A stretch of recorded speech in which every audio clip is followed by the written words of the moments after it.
where education meets innovation, the real conversation begins. Welcome to edTech Conversations with Aderonke. My name is Aderonke, and with me today I have Precious Ishola on the podcast. Thank you for coming. It's my pleasure. Thank you. So today on the podcast, I'm joined by Precious Ishola, the CEO and co-founder of Ileimo, an edtech founder and business consultant doing impactful work across education, innovation, and entrepreneurship in Africa. Precious, welcome to the podcast again. Thank you. Right. So today we'll be speaking on building edtech solutions for Africa's real education challenges, the real problems. So that's what the conversation will be about. But let's start with the most urgent challenges that need real solutions. So what are some of the urgent challenges that Africa is facing? Yeah, the number of them and the stats are staggering and crazy. And it makes me wonder if we've actually been doing anything so far. So when we started out, there's a 2016 report by UNESCO that stated that the sub-Saharan Africa has the largest student-teacher gap globally. And they need to recruit about 17 million primary and secondary school teachers by 2030. Oh. Now, this is 2026.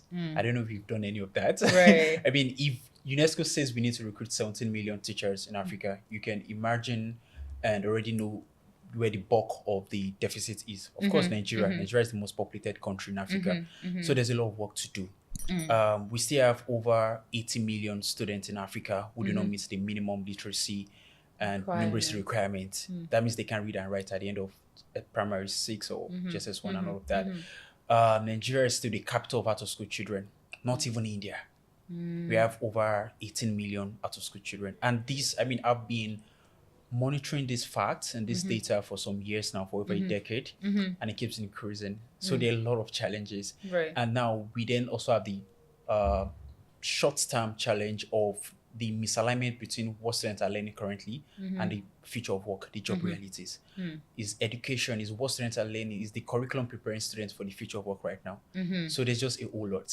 And we have a lot of work to do, basically. Right. So when you say that, when you look at the numbers and the stats, you wonder what we have been doing. Yeah. Myself inclusive. Right. But putting that in perspective, there's a lot of edtech companies, right? There's a lot of edtech solutions.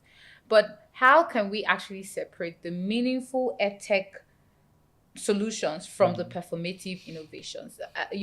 How do we tell where some of their solutions or innovations are just fancy and or which ones are really doing the work? Yeah. So I would say it's tied towards the solutions that are actually solving the pain points. Okay. We need to apply the process of design thinking before we actually even build anything in the edtech space. Right. It's not just about the tech. It's first about the education. Right. I like to define technology as what makes something easy. And that's actually the true definition of technology. Tech is just something that makes something easier. Right. Makes it more efficient. So if you're bringing in a solution, or if you're developing an app or you're developing a hardware and it's not moving the needle, if it's not solving the pain point, then it's fancy, it's shiny. So that singular metric, it's very, very important. We've had interventions where we've had edtech players bring in VR headsets and just slam it on kids' faces. It's shiny, it's cool. Oh, you can now learn with VR headsets in your class. But really, is it solving the pain point? I forgot to add, but we still have over 1 million students failing the matriculation examination in Nigeria every year.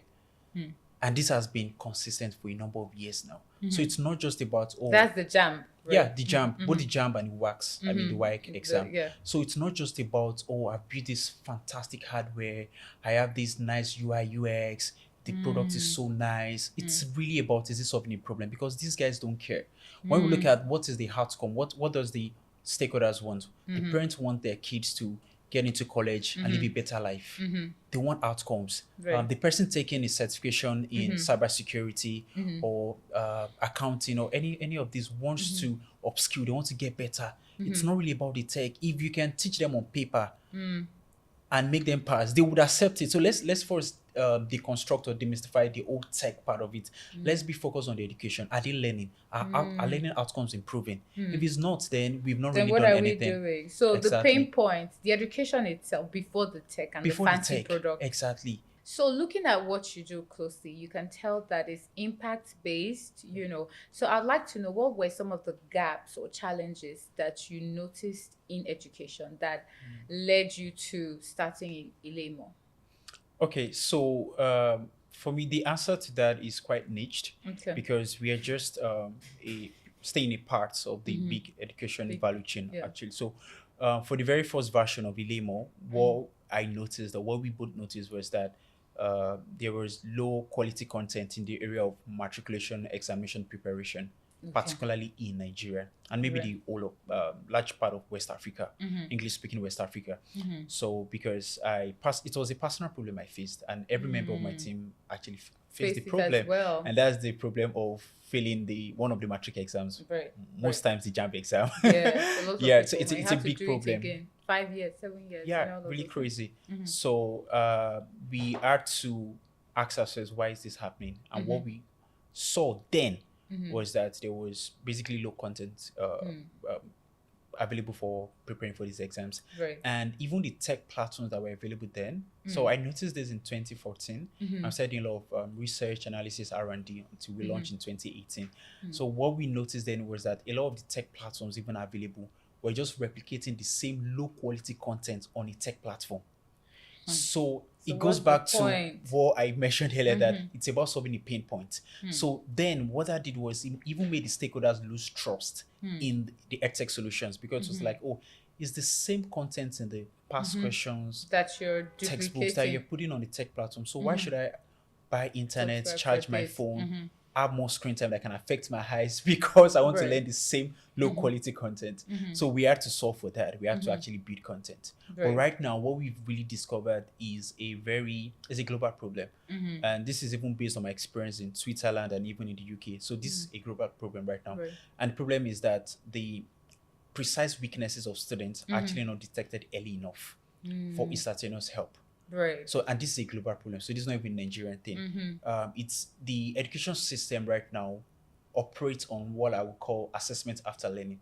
That is, assessment is done after learning has taken place. Rather than a So you- pre-assessment. Exactly. So you test students at the end of the semester, at the end of the school term. And as at that time, there's really nothing you can do about students' failure or their weaknesses. Either you Right. just patch it up and say, oh, let's just move to the next class, or you then make the student repeat the class. So what we're doing now is we're building an AI-powered solution that can detect weaknesses Right. before failure happens, and then provide the personalized learning, provide all the intervention, provide all the help that the student will need to succeed. So that's really the pain point right now. Right. So you've spoken a lot about pain points. That word has come up a few times.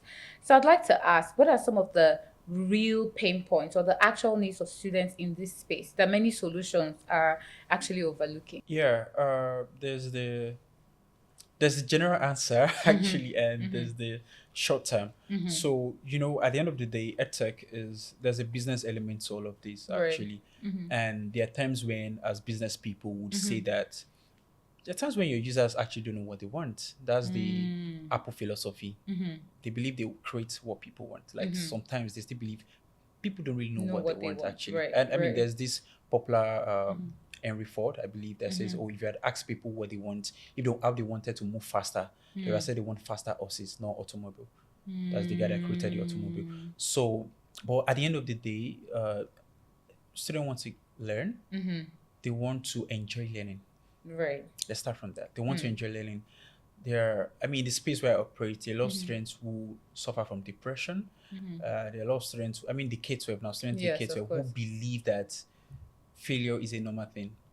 Right there, and it's not their fault. It's because the education system uses a one-size-fits-all model, Approach. and that's why when you even look at the senior secondary school landscape, the way we group students into the class category they should go to, the science, the arts, Commercial. is based on, oh, do you know book? Are you a brilliant child? Yes. If you're Are you brilliant, playful? Then you go do to you the get- art class. then you go to the art class, and then are you brilliant? Oh, if you're a person, then you go to science class. And who says that? There's this popular quote I like very much that was really instrumental for me when I was venturing into this education space. And it's a quote by, I think, Albert Einstein, that says that if you judge a fish by its ability to climb a tree, it will live its whole life believing that it's stupid. Right. And it's the same thing as if you judge Pablo Picasso by how good he can bring up a science invention, he'll probably be stupid because he's a great painter. He's one of the great painters that ever lived. And if you judge Albert Einstein by how good he can paint, he'll probably be stupid. He'll look stupid and all of that. So I believe students want to really learn. They want to improve their learning outcomes. So they really need that. Right. They want personalized learning. They want learning that is tailored to their weaknesses. They want learning that is tailored to how they learn. There are people learn in different ways. The student would learn with project-based learning. The student will learn with visual examples. The student will learn with audio, text, audio visuals, and all of that. The student will need reinforcement. Right. There's Some that part of learn learning by science. doing.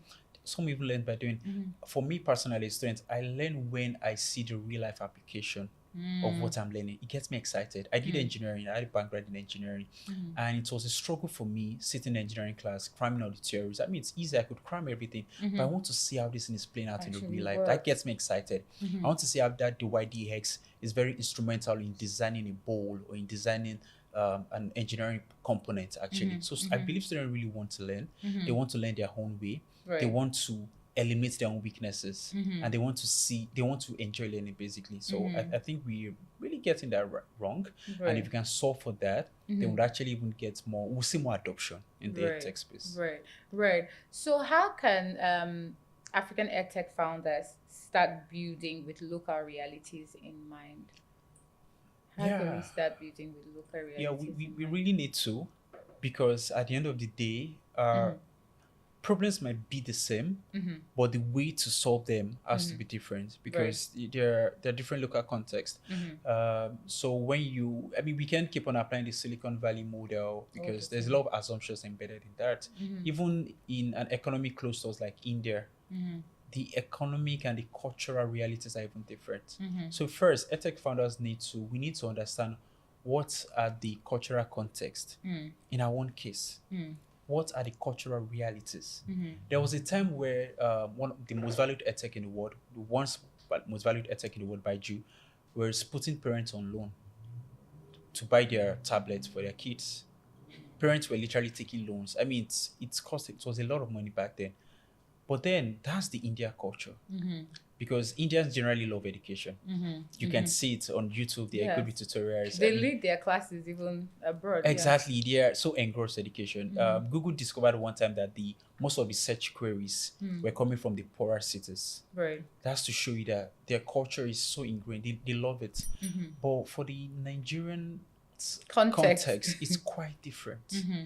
So it's hard for you as an edtech founder, for instance, in most cases, especially in the K-12, to approach parents, like to build your business model only around parents. Most times it's hard. Very. So most times you might have to go through the industry stakeholders. You might need to go through them. So it's about understanding what's the context. You need to understand, okay, how can I scale? One way to also get that is to understand what's the distribution channel or the distribution strategy for the current solution that you want to actually kick out of the market or maybe improve upon. If you can layer your solution or adopt your solution tailored to the current distribution strategy, then you're good to go. So it does not look like because generally, I mean, edtech is you building a startup, is you shifting a culture, is you trying to pioneer something. And we know that it's very hard when you want to pioneer something. People are not so the resistance to change. Exactly. So if you can layer your own distribution strategy on the existing one, then it becomes a bit easy. So it looks like, okay, this is what we are doing before. This is the channel we're used to. Now this is how to do better. Not just coming as okay, now dump everything and then start with this. Yeah. So let me ask you, do you think that the African or Nigerian reality or the market, are we ready for K to 12 now? Are we ready for SaaS products, software as service? Are we ready for that? Or it's more of there always has to be like a live teacher teaching the kids. Do you think that parents are ready for that in Nigeria? So I don't want to again see this just as a Nigerian problem. Actually, I'll be sincere with you. Most of the problems that plagued us it's also prevalent in the global north, even though it's in minute quantity and scale and effect and all of that. So, Right. so, I mean, during the COVID, students actually complained about online learning. It was not easy. It's not so easy actually because there's the human component to learning online. There's the human component to edtech too. We can't Completely take it we out. can't take it out, and we can excuse our underdevelopment to be the reason. We still need human touch. We still need that human feeling at the end of the day. Regardless, Yeah, exactly. Right. So I won't say we are not ready. Neither would I say we are ready. I would say that we should still focus on outcomes. At the end of the day, it should not be about the methods. Right. Again, we shouldn't be solely focused on a silver bullet solution that, okay, let's just switch completely to this. I would say we should focus on the outcomes. And in defining outcomes too, we might actually have to then segment different target markets. That's something we've had to do at Ilemo. The approach we used to reach out to students in underserved communities is very different. The approach we used to reach out to students in unbanked communities. So we might have to actually segment the market actually to really then tailor our distribution strategy or business model to them. Across, right. Thank you very much for that. I know that you are multidisciplinary. You have like quite a number of things. So how has that experience shaped your approach to solving education problems? Yeah, so the problem I'm solving is a problem I experienced. Right. So, I mean, that's a good thing. Solving something that I face. So it's easy to bid for that. Then having an engineering and tech background also has helped me to actually build something that is efficient, something that actually moves the needle, something that solves it all. And yeah, exactly. So I would just say that working in the intersection of these spaces has greatly helped me. So I'm able to then build my solution, tailor everything, and ensure that everything is perfect all around and good, basically. Right. So founders that are building edtech solutions for Africa, right? How can they strike the balance between innovation, accessibility, and affordability? So balance between innovation, accessibility and affordability. Yeah, I mean that affordability is very important, especially in the African context. I mean, there was a time I was watching a video and then I saw that a school in the US has a CTO. Like chief technology officer, like a school. I mean, there are companies in Nigeria that don't have a CTO. So you can imagine the number of resources you would have as a school for you to have a special office for the chief technology officer, someone that his only job is just to bring in tech into your school processes and learning process and all of that. I mean, some resources, some money actually. And again, in the same vein, there are schools in Canada that also don't have equipped laboratories. So I'm very careful to just ensure that we are not just tailoring this to, I mean, just pitting Africa in a very black and dark like that, we're the ones suffering here and all of that. So I would say that, again, I don't think the answer to this is a one-size-fits-all model. Right. It's about the market you're reaching out to as an edtech solution or founder. So it depends on the target market. Right. So you have to ask yourself which one matters the most. If you're reaching out to, let's say, a K-12 or pre-K, for instance, you might want to start with thinking about affordability. Yeah. Because you might be operating a space where the stakes are not so high. Right. So at that point, I may actually want to think of affordability before you bring in innovation and bring in the VR headset and it's the not yet that deep. It's not yet that deep, actually. Right. I mean, we have to be sincere. This is Africa. Of course. Yeah. So you might want to bring in affordability first. So you then bid on that. So you then start thinking, okay, should I use USSD? I don't like USSD, actually. I don't like USSD solutions. But you're building an offline model. Yeah. Right. So we still make use of hardware, just that we built a local area network system.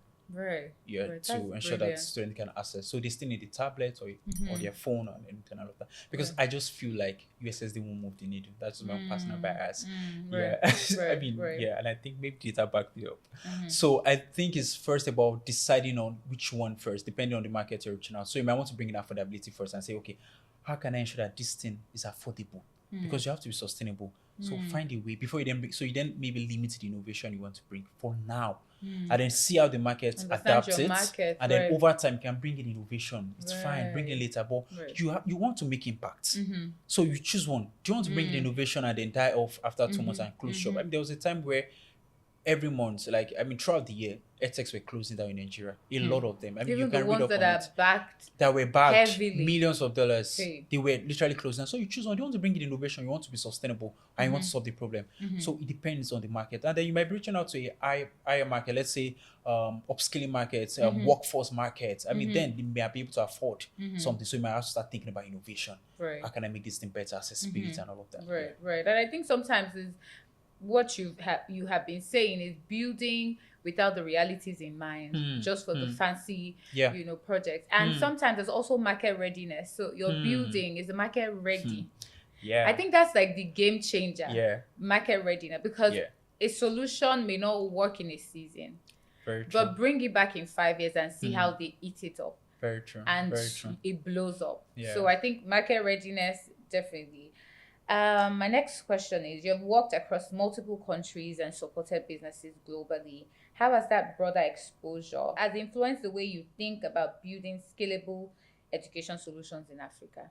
Yeah, thank you. So I like to say, I mean, because I've worked in different sectors aside education, and you might quite agree with me. So I always like to say that we are quite lucky in Africa and maybe Nigeria, because the solutions to our problems already exist in the global north, a lot of them.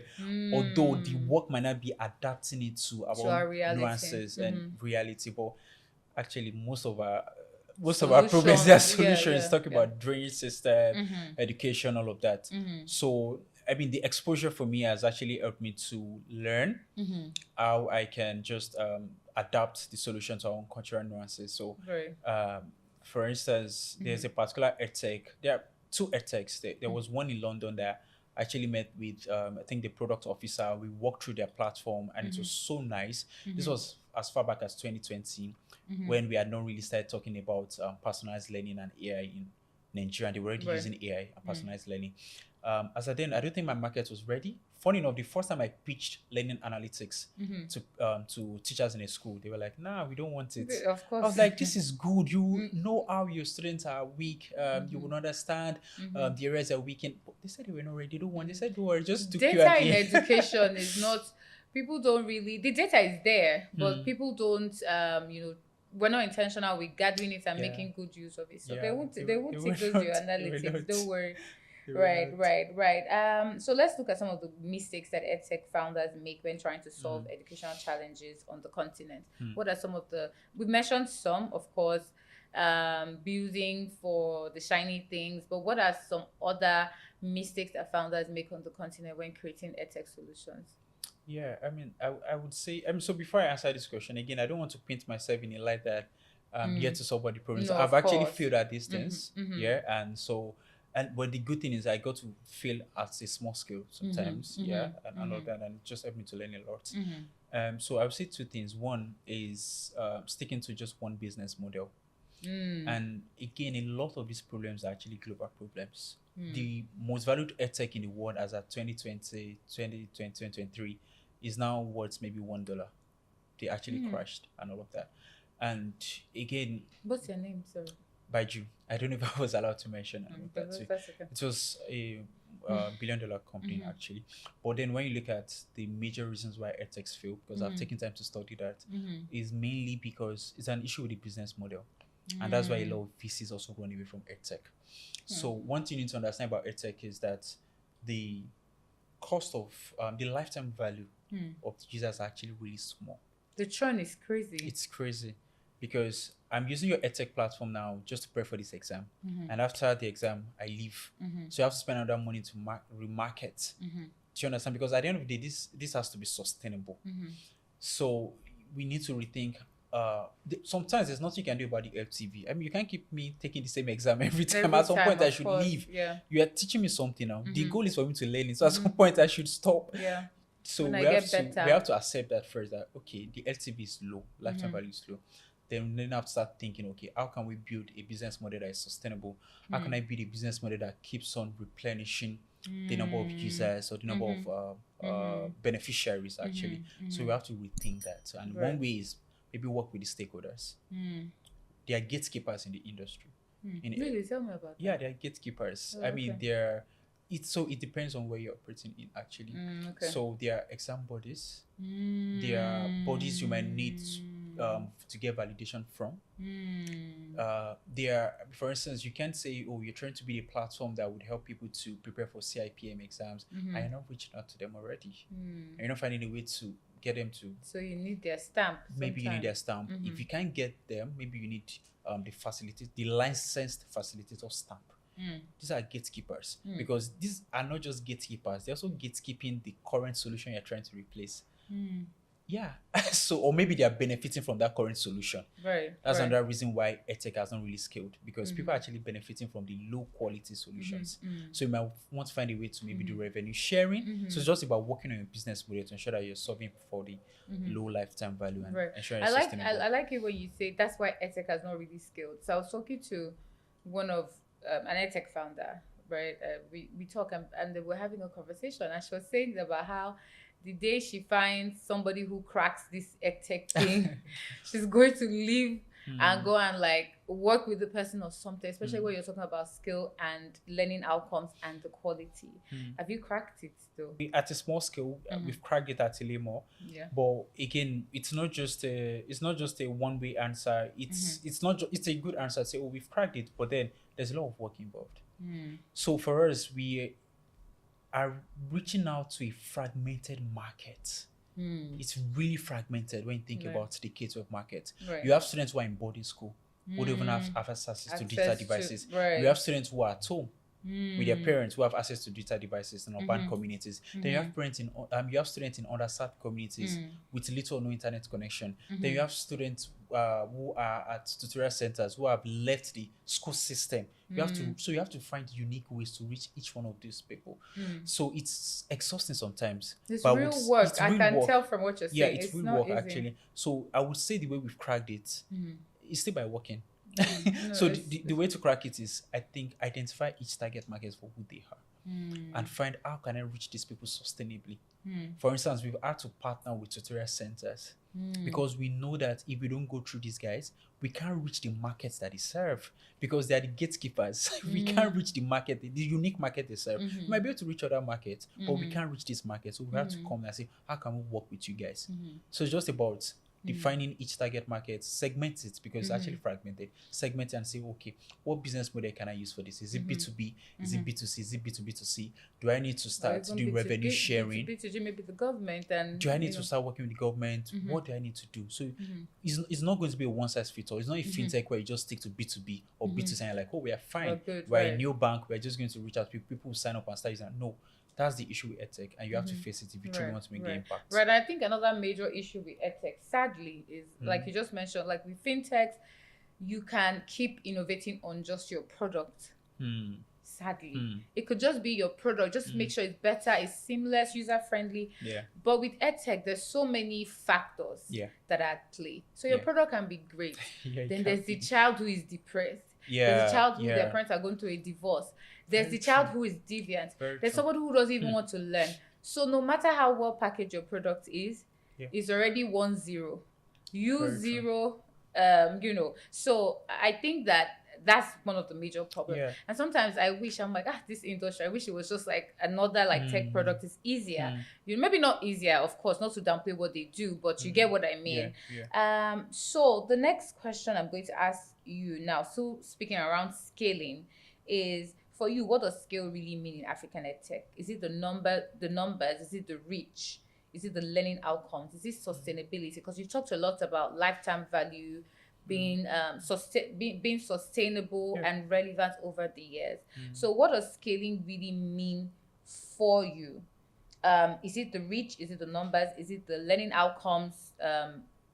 Is it the sustainability, being relevant long term, or is it a few of these? But what does scaling really mean?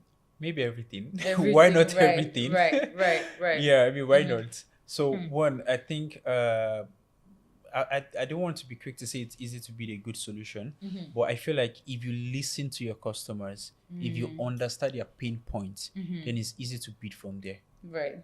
So scaling would then mean, how can I make the impact sustainable? How can I ensure that, I don't just have this news headline that So edtech startup just signed up 500,000 students. How can I ensure that after signing those 500,000 students, I'm able to sign up another 500,000 next year and another 500, maybe 600,000 following year? So it's about sustainability. How can we sustain this impact? Distraction. How can we ensure that we are truly reaching these people? What do we need to do? What do we need to cut down? Right. Then again, it's about improving the learning outcomes. Remember, it's edtech. It's education first. Right. The only thing technology is doing is just making things easy. Easier, right. If tech is not going to make it easy, we might as well just go and teach and just say education. So it's also about learning outcomes. Right. There must be successes. I mean, and it's measurable at the end of the day. We all know how to measure. We can measure it. It's easy. Right. Oh, are you able to get this into college? Are you able to get them to pass a certification examination? Are you able to get this worker, this employee to pass their certification exam and maybe get an increase in their pay and all of that? It's measurable at the end of the day. Right. So I don't think the metrics are vague. It's clear to everybody. So it has to be sustainability. Right. Ensure that we can repeat this again and again. And then it has to be that we're improving learning outcomes. We are changing lives. Right. Right. So not just the numbers, but the real impact. The next question is the next question I have is very dicey in terms of, I'm very biased when it comes to like the Silicon Valley approach, funding and all of that. Not to mean that it's wrong, but because I grew up with a more traditional business approach, with just how I grew up and, the business examples around me. I'm the type of person that believes that focus on building first before funding, but not to mean that funding, when you're starting is bad. Right? But that's what I believe. I feel like you should test the product. You should see if you have a real market fit. You should see if it works before you now start to, But my question really is, in your view, what should founders focus on building before they start chasing funding? What should they focus on building before they start chasing funding? I think you need to build a solution that works first, an MVP that actually solves the pain point. Okay. No matter how crappy it is, our very first version was really crappy, but we got good reviews immediately in the very first iteration. Right. So I think you should focus on getting traction with your beneficiaries, your customers, your target market. Let them give you feedback that, okay, this thing has worked for me. And then when you get the traction, then think of, how can then I replicate this for B? I've done this for A. Can I replicate this for B? And when you can replicate this for B, then it looks like you have a product. So I think we should focus on getting product market fit first. Very important. Because again, if you don't, it will hurt you in the long run. Actually, it will hurt you, and that's one of the reasons. I think that's one of the reasons that has been cited for the edtechs that have failed. I've read a lot of their reports, and most of these reports, they cite that product market fit. That's like the summary of the reasons. Because okay, we built this thing, it was fantastic. Because they thought that people will buy it. Yeah, and these are innovations. I was reading from a founder story who built a technology that can actually reduce video lessons to bit size. Very fantastic innovation, but then there was no fit with the market. So if you can get the traction in that regard, then of course. There's something that another founder friend of mine always says, which is that pain point painful enough for people to pay for it? Oh yeah. True. Because your solution in your head, it feels like, oh wow, this is good. Some people will buy it, here and there, but is it painful enough for people to keep paying for it? So I think that's really the answer there. So again, you have helped businesses raise funding, right? And also build your own company. What have you learned about what investors or supporters often misunderstand about African education ventures? You said something about how VCs kind of run from they do. from edtech companies, right? Really so what have you learned about investors, and what are some of the misunderstandings that they have about African educational ventures? Yeah, so most times investors just confuse. Yeah, they mix it up. They mix the landscape with Silicon Valley. I won't mention names, but I know a particular investor in Baiju invested in an edtech in Nigeria who was using the same playbook as theirs. And we had different cultural context. So most times investors just want to maybe force down based on my own experiences. They just want to force down the Silicon Valley model and just choke you with it that, okay, you should be able to operate on with this model. There's a time I go in a call with an investor and they ask me that, oh, how can you make $1 billion in a year with this? I'm like, calm down. Just calm down. They Just make calm you down. just Just that's chill. why I'm not A billion, like I mean, $1 I'm billion not in a into year. it. Then well, just calm down. All of that too. So I feel investors need to understand the cultural context of ethics in Nigeria. They need to even understand the market. How does the People are even market just respond? embracing certain things. Exactly. How does the market respond? How will they pay? Because at the end of the day, all of this is tied towards, for an investor, all of this is tied towards your business model. Is the business model solid?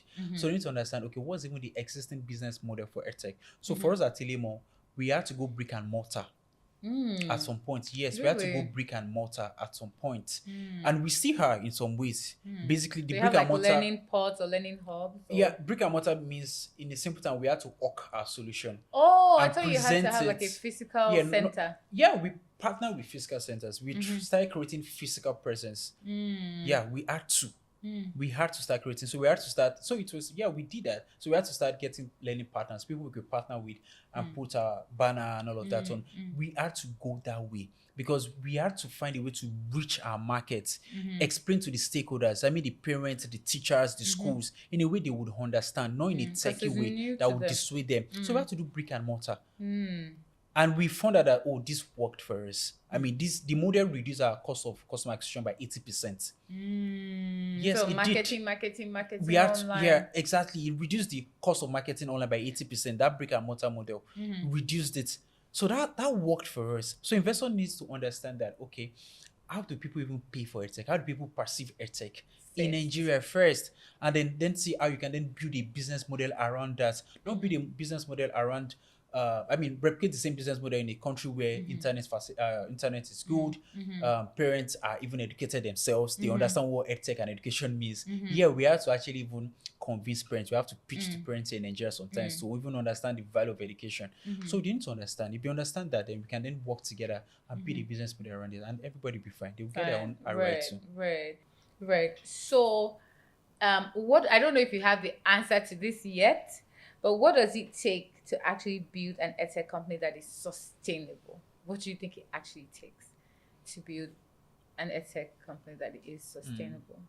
Yeah, so from my own personal example, and judging by the edtechs that have stood the test of time, one is finding a way to operate on different business models. So that you can balance things out. If you do B2C for a market segment, find a way to do B2B.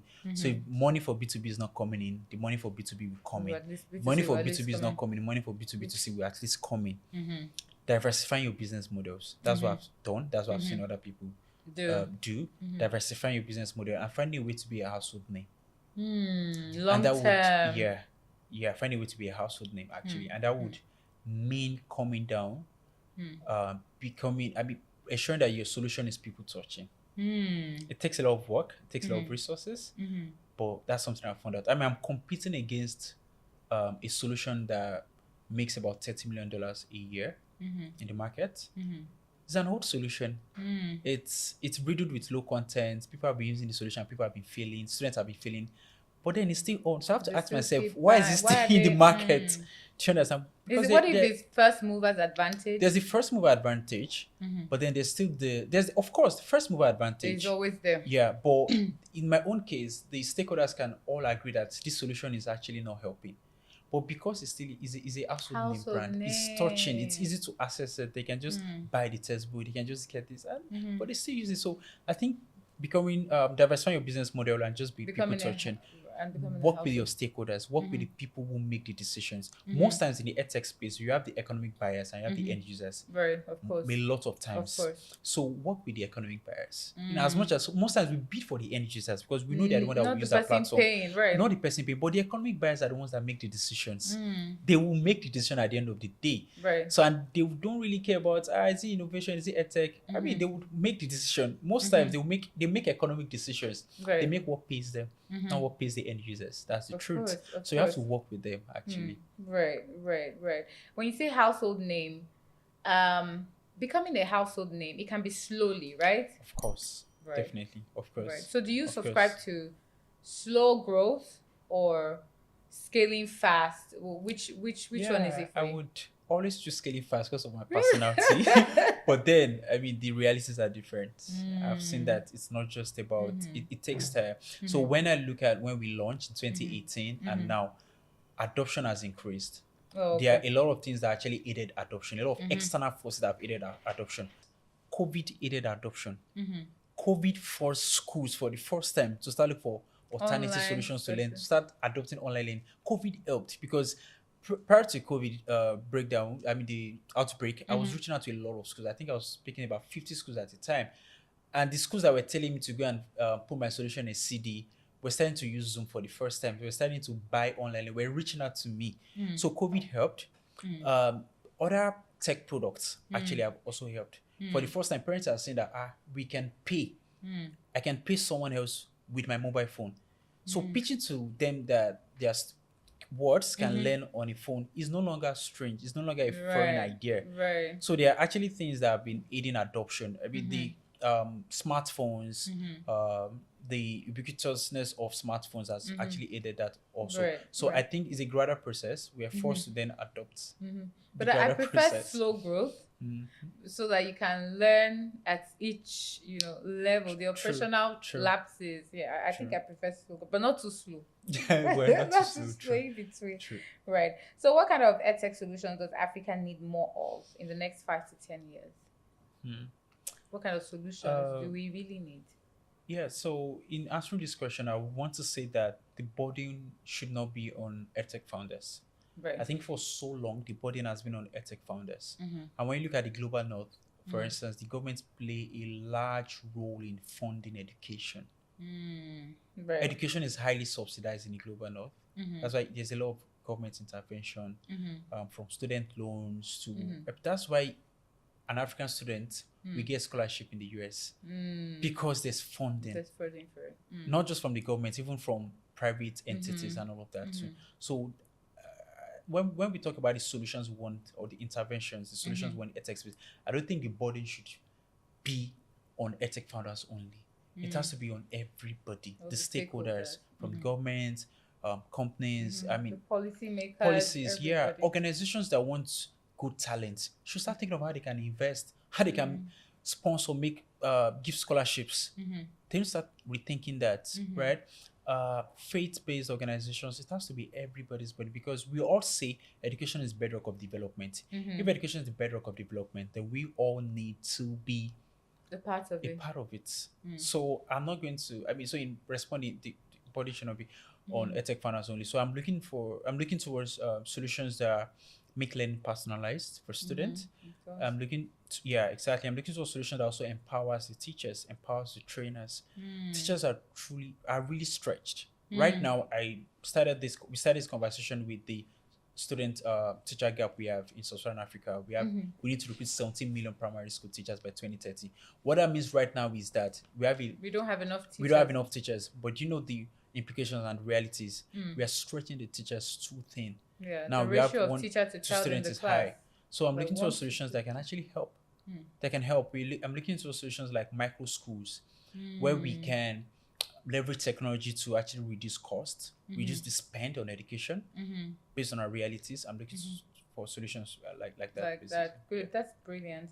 Now I want us to speak on. I want you to give a charge to school leaders, founders, policymakers, investors about solving. Yes, I just say something to them, Yeah, right? yeah. About solving Africa's education challenges. So just give us a charge. I mean, I'm a school leader myself. Just ginger us up and tell us something we need to take away. Yeah, this thing where they said the reward of a teacher is in heaven. My own reward.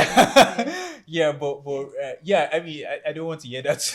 My But reward is really, here. yeah, I would say that, and as much as we're talking about improved learning outcomes, we should not only focus on the short-term gains, we should also focus on the long-term gains. Right. It's very important, and that should I want to sound insensitive because it's easy to focus on the short-term gains because I'll make money as an edtech, I'm sustainable. The long-term gains might not be my own direct reward. I mean, they won't pay me. I'll give a clear example. So the very first cohort of students that used our platform, she finished from OAU, Obafemi Awolowo University, and now she's now a cybersecurity expert. Good. That's the short outcome was, I mean, the short-term outcome was, oh, she got into college. I'm happy about that. We got our own value back. Then the long term is now she's not a cybersecurity expert. This is a student that could have been shot from accessing tertiary education, now accessing tertiary education and living a good life, creating economic opportunities for herself and her future family. So I would say we should find a way to focus on the long-term gains. Actually, if there's a way we can also tap from the long-term gains, we should, fine, but we should think of the long-term gains, because truly education is the bedrock of development. Right, and education in itself is actually impact-based. I think it's impact first, profit after. Exactly. But I mean, we want to make profit, but we want to be sustainable, so you need but the impact money first, and then profit after. Right. Thank you very much, Precious. This was a very insightful conversation. I really enjoyed every bit of it. Thank you for sitting with me and having this conversation with me. Thank you so much. Pleasure. Thank you very much for watching. If you enjoyed this episode and anything from this episode resonated with you, please drop it in the comment section. If you're watching and you haven't subscribed, please do well to subscribe, like, share, and comment. Thank you very much for watching, and see you in the next episode.